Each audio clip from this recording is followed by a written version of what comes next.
Bismillahirrahmanirrahim. Assalamu alaikum. This is Ahmed Chaudhary and you are watching my YouTube channel, The Logical Aspect. Today again I have come with some amazing English vocabulary.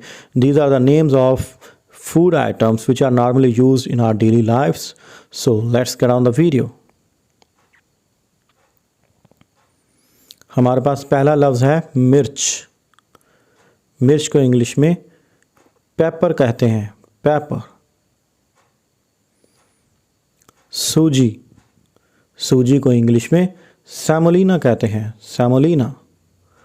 आप मेरे पीछे पीछे इन words को repeat करें so that you could also improve your pronunciation. शहद, शहद को हनी कहते हैं, हनी.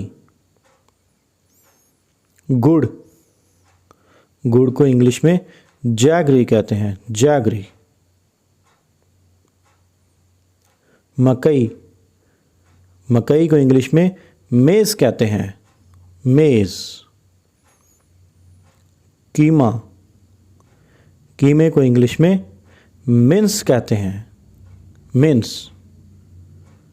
तिल, तिल को इंग्लिश में सीसामी कहते हैं, सीसामी.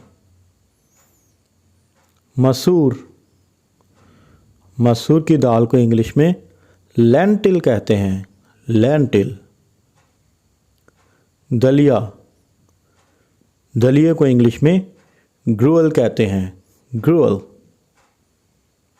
बाजरा, बाजरे को इंग्लिश में मिलेट कहते हैं, मिलेट.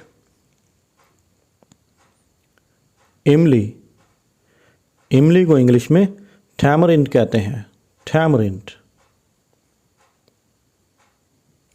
खशखाश, खशखाश को इंग्लिश में पापी कहते हैं, पापी. I hope these videos have been helping you out much more. If you think you are getting benefit from these videos, then please do subscribe my YouTube channel, hit the like button and press the bell icon so that you could get the notifications of all my upcoming videos and updates on time. Thank you so much for watching the video.